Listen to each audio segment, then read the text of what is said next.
well capable of winning a race here. So too Taron Mackenzie in 4th place. Buchan will not be on the grid. 6th place for number 18, Andy Irwin, the leading Honda.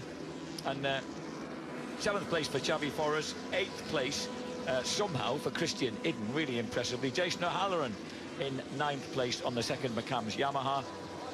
Luke Mossey, Peter Hickman and Michael Laverty line up on row 4.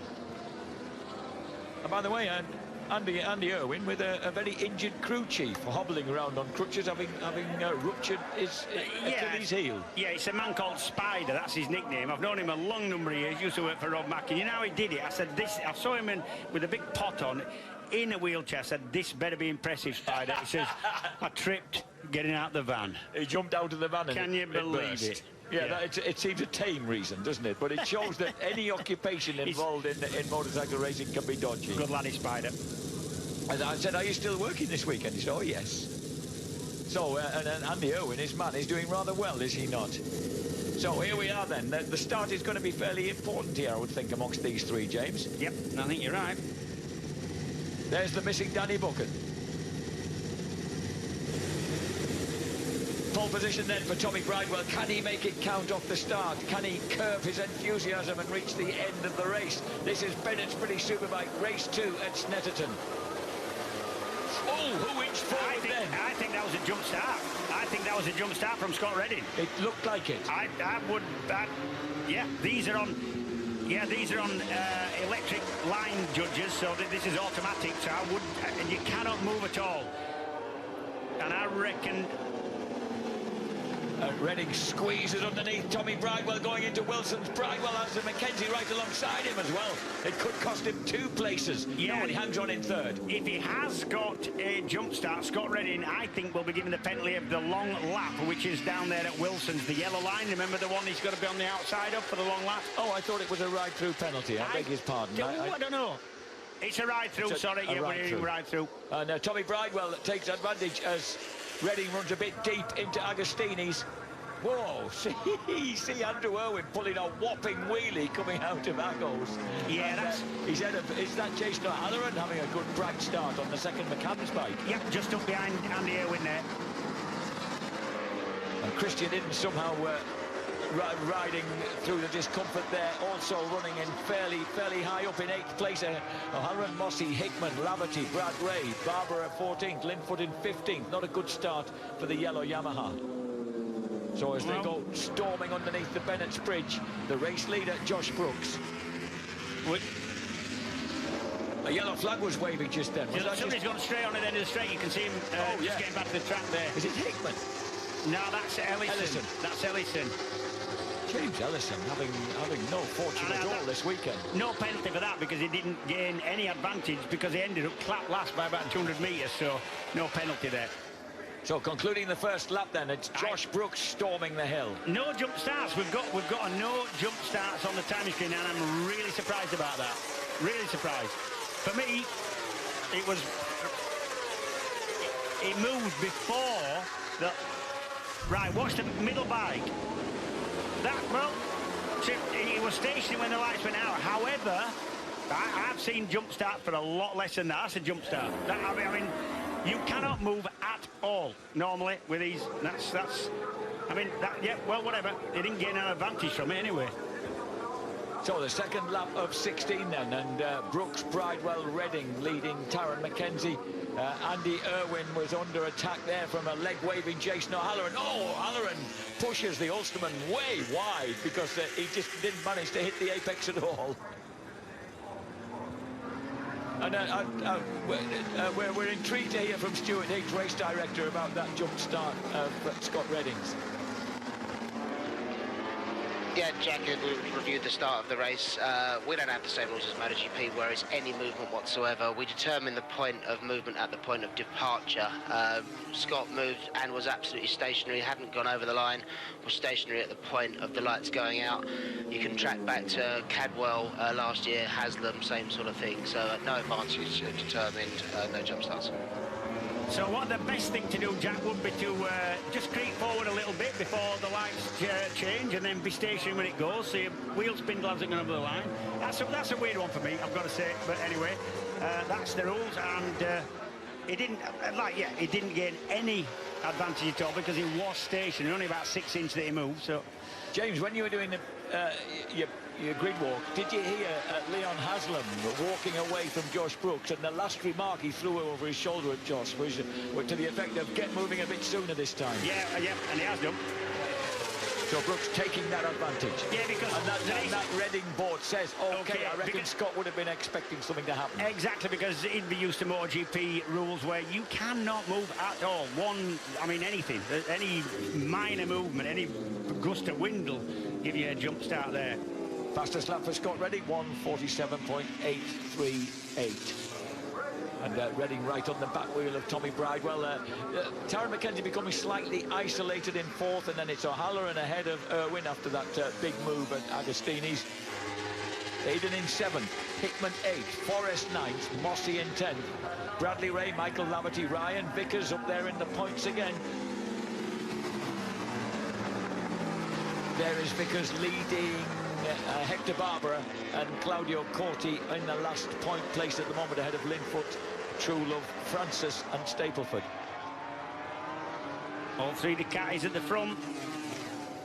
They're liking this track, aren't they? Yeah, and there's 2 reasonable straights here. The straight, albeit not as long as it used to be, is a fairly long straight, Jack. So if you've got a bike that, whether you think the wings work or not, you know, it is good on acceleration. Maybe it is because of the wings, and you don't have to counteract a wheelie coming out the corners, so maybe you get a bit better drive out the corners. And it's definitely a powerful engine, so if you've got a quick bike on the straights, a circuit like this is good for you. There's Jason O'Halloran. We've now got Mackenzie on O'Halloran on the McCams. Yamaha's running kind of in convoy in 4th and 5th places. Looking that Joe Francis having a great race as he's moved past Luke Stapleford into 18th place.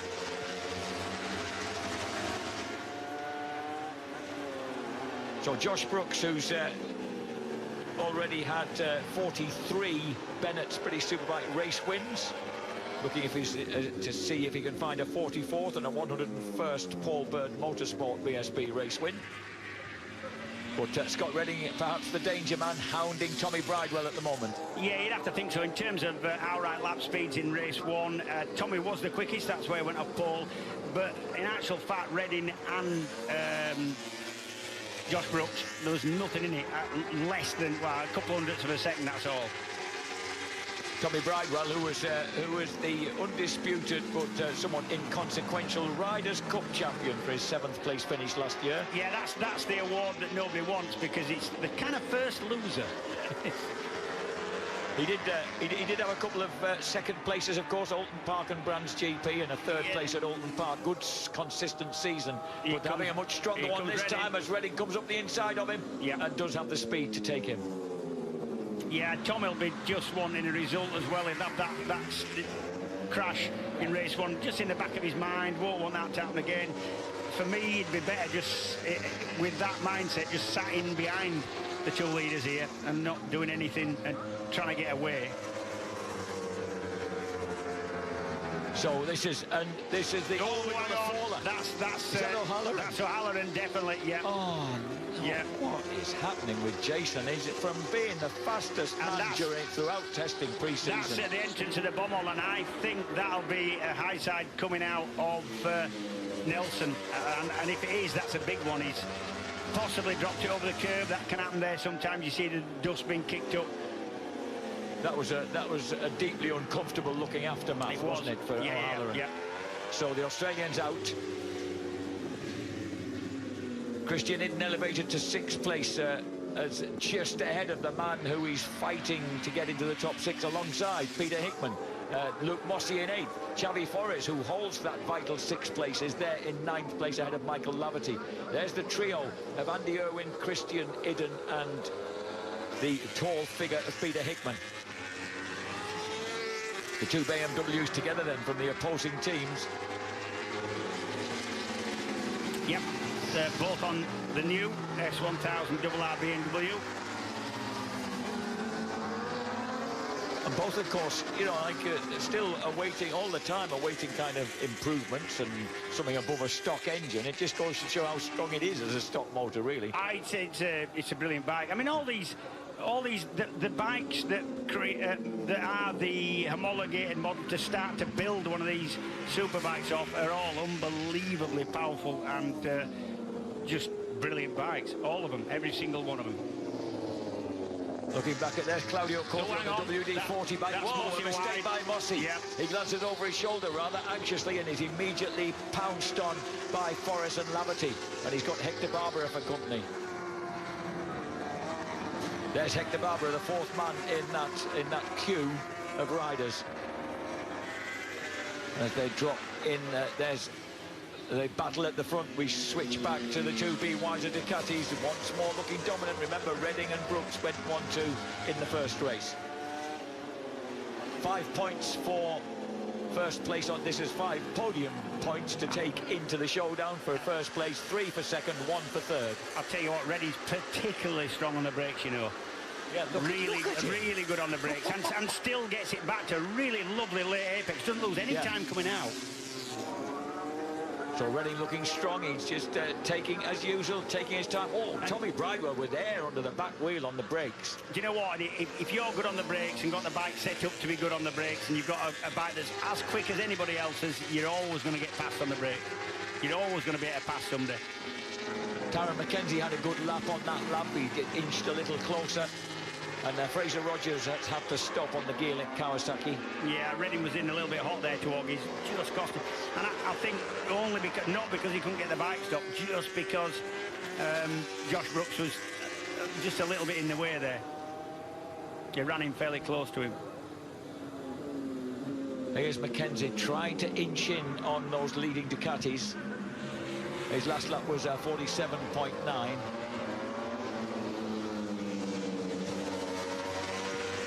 On the sixth lap of 16 then, and behind McKenzie, it's still Irwin, again running strong in 5th place.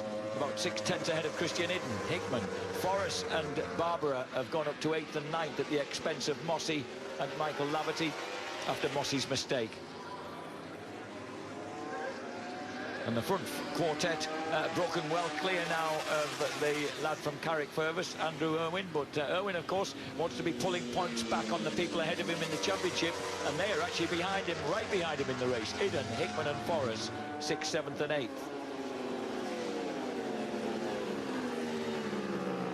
That was the fastest lap of the race for Taron McKenzie, 47.8. But unfortunately, he only got him 1/10 of a second on a trio of 47.9s ahead of him.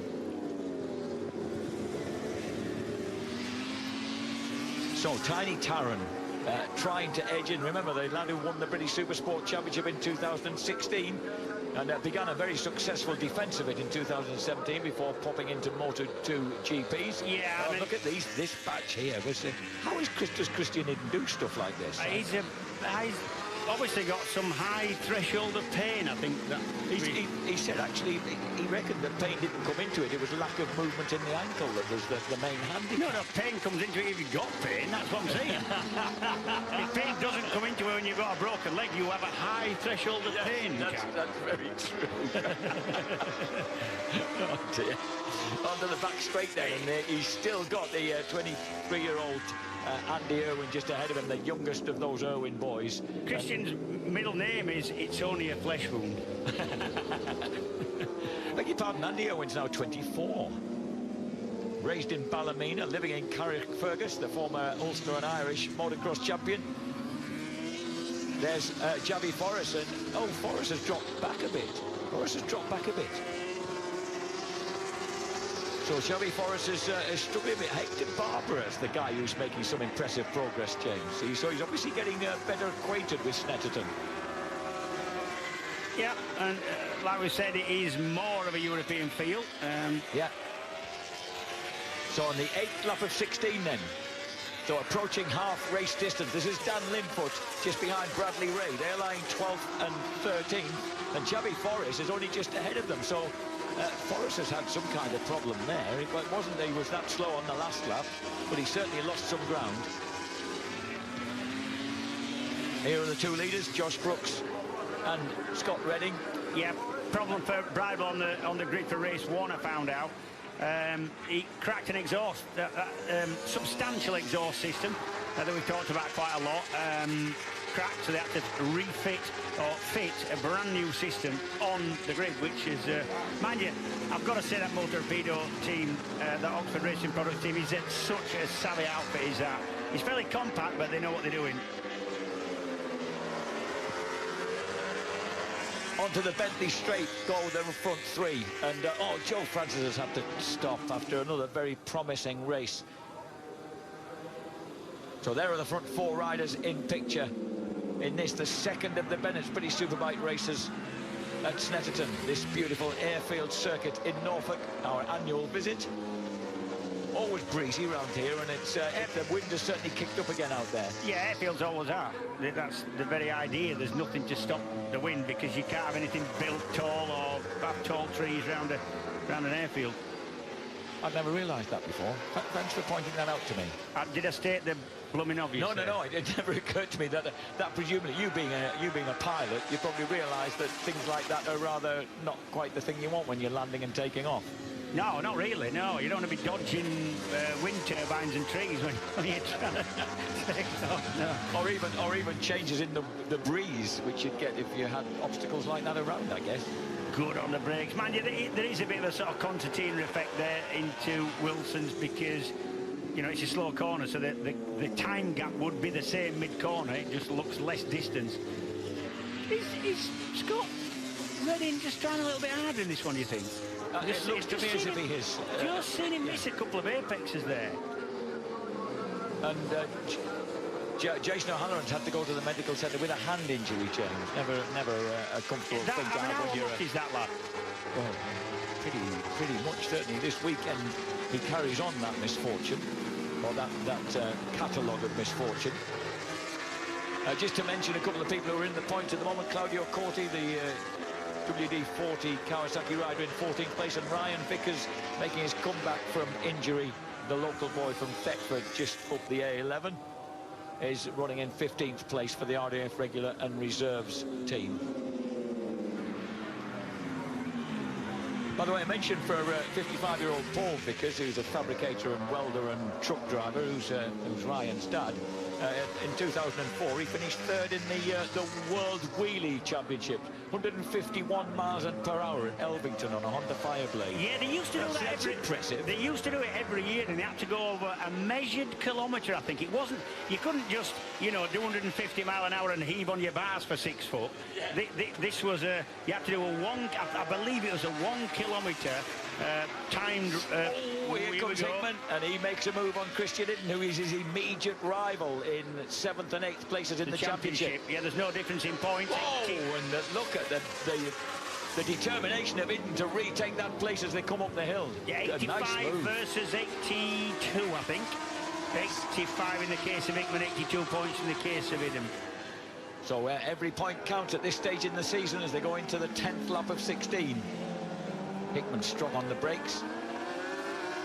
This the battle for 6th place. Brooks, Redding, Bridewell, 1, 2, 3. Mackenzie inched a bit closer to them with the fastest lap of the last lap of the race in 4th place. Andy Irwin is ahead of these two, and probably thankful that these two are duelling with one another and therefore leaving him alone.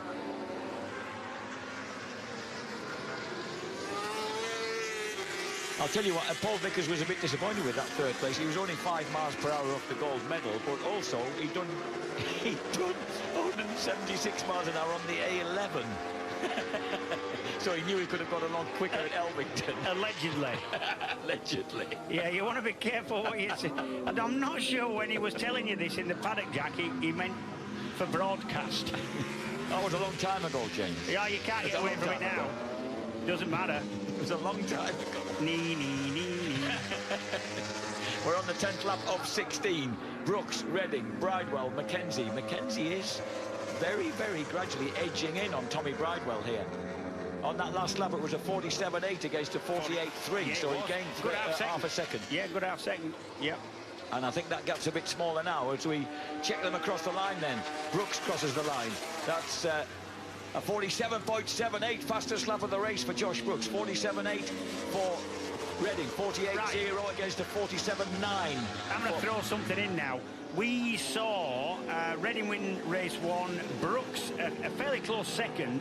Now, Brooks, if he'd have won both races here, wouldn't have got the Triple Crown 25 grand, but he would have got 30 grand for winning 4 out of 6. Mackenzie's gone down. Mackenzie? I think Mackenzie went down. You just saw a flash of it in the background. Oh, Taron on the McCams Yamaha working so hard to get on turns with those. And you said in that first race how hard the lad was working, James, on that McCams Yamaha. Yeah, and he had a few moments there. He did no option on tyres. He had to go with no option but to go with the same tyres. He would go. This is all down into Wilson's front end. No, it won't. Ooh, the back end came round. Yeah, but he's lucky to get away with that because that was nearly quite a big eyeside, was that?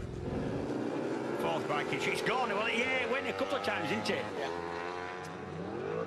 Oh, Taron, you could see as he hung his head in a mixture of disbelief and shame and annoyance.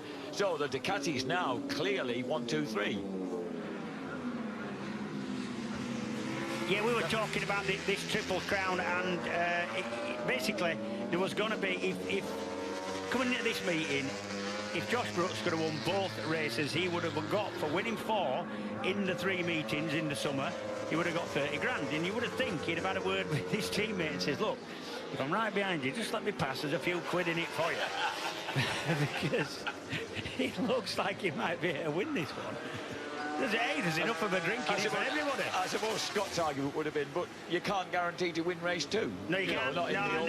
And he would have been losing podium points, and that's really critical at this time of year. I get all that. I'm mucking about, to be honest, yeah. You know. So Hickman moves through into 6th place again, this time at the expense of Christian Iden. Then behind them, here comes Hector Barbara, ahead of Michael Laverty having a good run in 9th place. There's Charlie Forrest, who's back in 10th. 11th place now for Dan Linfoot, making progress. Brad Ray goes 12th. Ryan Vickers up to 13th, ahead of Claudio Corti. And I think Matt Trulove might move into the points ahead of Luke Stapleford, who's having a rather disconsolate race in 16th place at the moment. Yeah, Hector Barbara there just messing Michael Laverty up a bit, going down into Wilson. Just missed it a little bit, did Hector. And that pushed Laverty in a little bit deep. This is Hector Barbara, yeah. Whoa. And the little Spaniard having a strong ride. Well, it's not surprising. He finished top 10 in MotoGP at 39 times. Yeah, but it's still, first time here at Snetterton, it's a good ride from him in 7th. And this is, look at that, the head shaking Scott Redding then. I mean, the bike shaking its head as he comes over that kind of brow and puts the brakes on. Well, I suppose if you're travelling at in excess of 180 miles an hour, things are liable to snake around a bit in the slipstream. But these two Ducatis so evenly matched. You know, they should be, shouldn't they? Redding is beginning to look like he is going to have a look. He might have a look right now. No, he just bides his time. We're on the 12th lap of 16, 4 more to go. So, you know, he has got time on his side. But the 36-year-old from the outskirts of Sydney still holds on to that advantage. The leader is Josh Brooks. Yeah, if Scott Redding's going to go past, and he will definitely have a go, in my opinion, it's going to be a little bit of slipstream and a little bit up the inside on the brakes, because, as I've said before, he's exceptionally good on the brakes. So, lost the rear just mid-corner in Scott. That's cost him a bit of time going out. Josh Brooks, who didn't actually start a road racing career until 1998.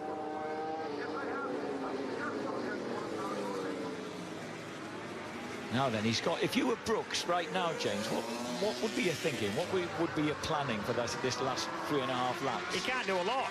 All he can do is hit his marks and make it difficult for Scott to get past. He's way too early as yet to start defending and running up the inside and costing everybody time, but to not allow the person past. So he can just go as fast as he can, not make any mistakes. Josh Brooks, who was an 18... Scott Redding's coming up the inside now, and he's surely got the line that he needs to sneak through at the end of the Bentley Straight, and he does. So Redding looking for a double victory here at Snetterton on his maiden voyage round the Norfolk circuit. And you must think that with 3.5 to go, that Scott Redding thinks he can put a little bit of time into Brooks now. because he wouldn't, I don't think he'd have gone that early. No danger from behind. They've really got rid of Bridewell, so you would think that Redding would have sat behind him till last lap and a half, maybe. So I think he thinks he can get away. Redding's a supreme rider. That body balance is just superb, isn't he? Josh Brooks, who at the age of 18 was the Australian Rider of the Year after he won the Australian Supersport Championship. He went on to become Australian. Scott does going deep at the hairpin, but still manages to get great drive out.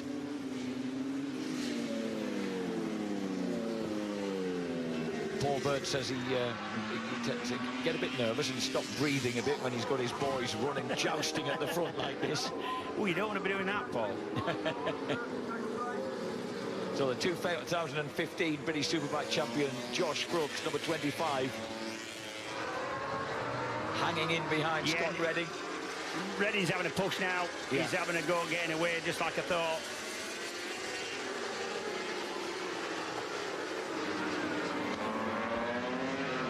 So Redding leads the way.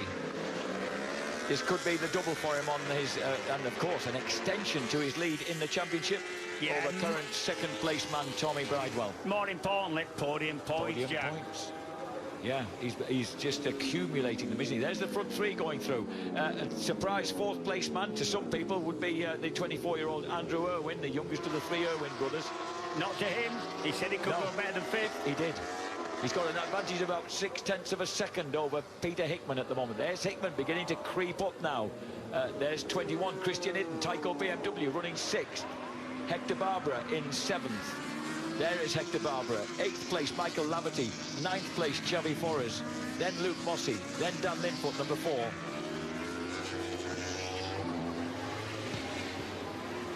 A lot of fine riders in this field.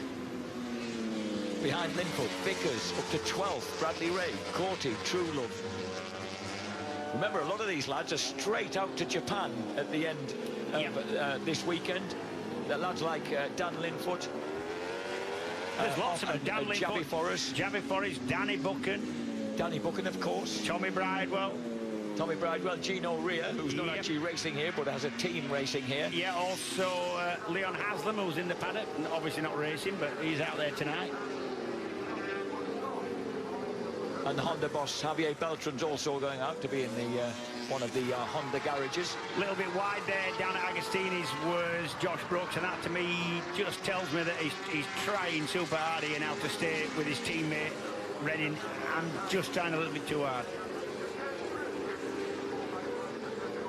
Michael Laverty on his comeback as a deputy at Tyco BMW. Having a good ride, He is, isn't he? Yeah.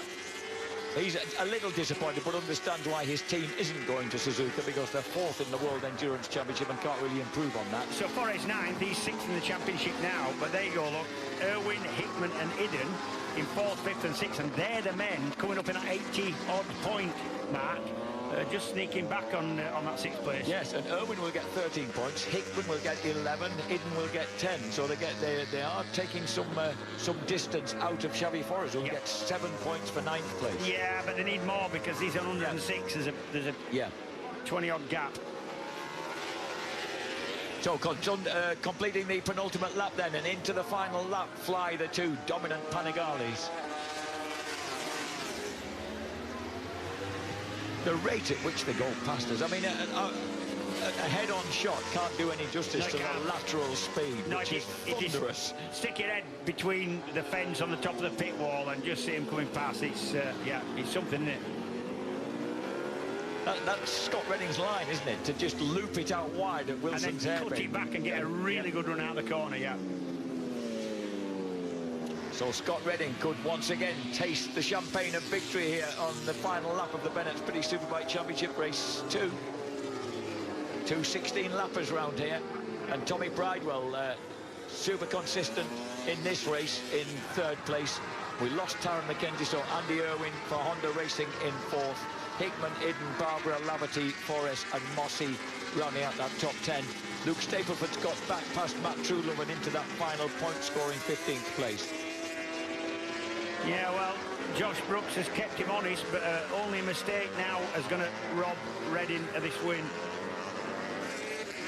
And Reading will have set the fastest lap of the race by 0.07 of a second ahead of his Australian teammate here. Yeah, not much quicker than Bridewell's quickest lap. That's a 47 as well. They're the only three in the 47s.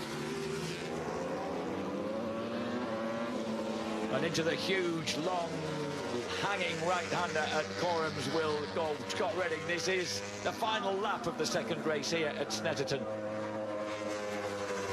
And the 26-year-old from Quedgeley in Gloucestershire swings into Murray's for the final time. No problem, sweetly out, and he'll storm up the hill onto the centre straight. Take victory ahead of Josh Brooks. It's another top 1-2 for Paul Bird Motorsport and B. Weiser Ducati. Bridewell in third place. And then there'll be a substantial wait. Oh, Paul Bird starts to breathe again. And Andy Irwin will storm the hill to finish fourth. Peter Hickman pulls through to fifth place behind him. Christian Idden in sixth. Hector Barbara in seventh place for the Quattro Plant JG Speedfit team. Javi Forrest there finishing ahead of Michael Laverty, so he pulls the place back on the final lap. Brian Vickers storms across the line. Great comeback ride in 12th place for the local lad, ahead of Bradley Ray, Claudio Corti and Luke Stapleford. Meanwhile, cruising onto the grass tracking. This is a guy who's a very, very capable motocrosser. Scott Redding takes... Oh, is he going to the crowd? He's parking up. And there is a big crowd there, so he might be doing a stripping off job here. Yeah, he's look. Gloves are going to go in if they shout loud enough. So Scott Redding, that's a pretty good. You know a rider's getting paid plenty when he chucks his helmet in. Gloves. No, he's not getting his helmet off. Look. There you go. So the gloves sail into the crowd. And then Scott Redding celebrates victory, celebrates a double victory here at Snetterton. Josh Brooks celebrates a double second place, and Tommy Bridewell celebrates the fact that he's finished and got on the rostrum this time. 47.717, fastest lap of the race then for Redding. Do you think he's happy? I think he looks pretty chuffed. Meanwhile, there's still a bit of scrapping going on for them gloves. It's amazing how adults turn into children when something like that happens. A mate of mine got Kevin Schwantz's helmet when he threw it over into the crowd in the 90s at Redgate. He got his hand through, knocked the visor off, but got his arm through, and he's a big lad. He lost a bit of skin, a tooth, and got a black eye, but he kept the helmet. Any lesser man would have yielded, wouldn't he? Yeah, they would, certainly I would. So they then impressive rides throughout there. Irwin in fourth, Hickman eventually clawing his way through to fifth ahead of Christian Idden, remarkably in sixth place with that cracked